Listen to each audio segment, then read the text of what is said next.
Hello मेरे प्यारे दोस्तों आज की कहानी फूली खाना पक गया क्या। रूपमती ने घर के अंदर आते हुए पूछा। हाँ माँ, बेटी फूलमती ने जवाब दिया।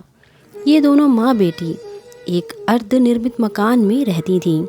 बिना प्लास्टर के घर में ईंटें बाहर से दिखाई देती थीं। फूलमती के पिता की मृत्यु के बाद दोनों माँ बेटी गांव से शहर आ गईं। रूपमती एक कारखाने में सामान्य वेतन पर काम करने लगी और फूलमती स्कूल जाने लगी।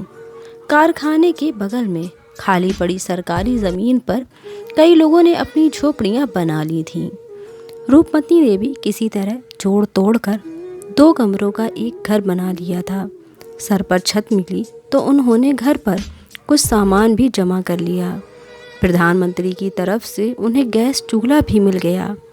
अब खाना पकाने में सहूलियत हो गई। फूली स्कूल से आकर शाम का खाना पका लेती थी और माँ के आने पर दोनों माँ बेटी मिलकर खाती थीं। गरीबों की बस्ती दिन भर सुनसान रहती थी और शाम होते ही कोलाहल से भर उठती थी। बच्चों की चीख पुकार, खेल कूद, चूल्हों का जलना, खाना पकना, मर्दों का ताश खेलना, दारू पीना, औरतों के हंसी मजाक और कभी कभी झगड़े, गाली गलौज, मारपीट, सारी बस्ती जीवंत हो उठती थी। इस शहर को स्मार्ट सिटी बनाने के लिए चुना गया। साफ सुथरे चौड़े रास्ते, सुंदर पार्क, सड़कों के किनारे सुंदर अट्टालिकाएं, पेड़ पौधे, इन सब के बीच ये बस्ती एक नए कपड़े पर पैबंद की तरह लग रही थी। इसलिए इसे हटाना ज़रूरी हो गया। निश्चय किया गया कि इस ज़मीन पर फ्लैट बनाकर उन्हीं लोगों को रहने दिया जाएगा जो लोग उस बस्ती में रहते थे। उनका मत जानने की कोई ज़रूरत महसूस नहीं की गई और बस्ती खाली करने का फरमान जारी कर दिया गया। बस्ती में जब ये खबर पहुंची तो कोहराम मच गया।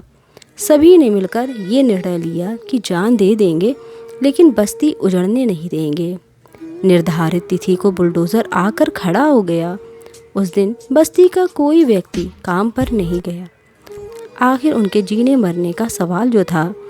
उधर लाउड स्पीकर से घोषणा की जा रही थी कि लोग जल्द से जल्द अपने ज़रूरी सामान हटा लें क्योंकि उनकी झोपड़ियां तोड़ दी जाएंगी। लोगों ने कहा कि बुलडोज़र चलेगा तो उनकी लाश के ऊपर से पूरा इलाका पुलिस छावनी में तब्दील हो चुका था। बच्चों और महिलाओं का रोना धोना जारी था।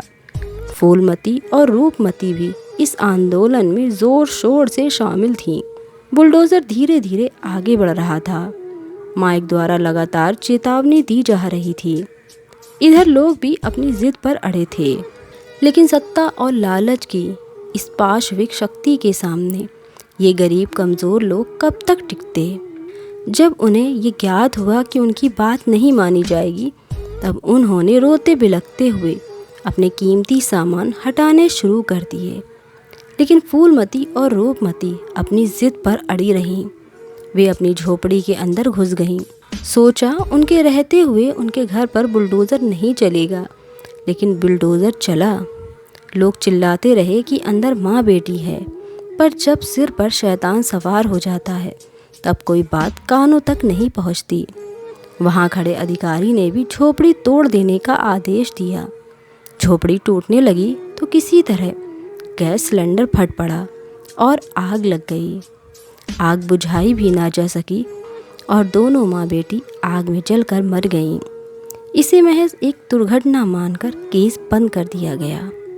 दोस्तों, अगर आपको ये छोटी सी कहानी पसंद आई हो तो प्लीज़ वीडियो को लाइक कीजिएगा, शेयर कीजिएगा और चैनल को ज़रूर सब्सक्राइब कीजिएगा।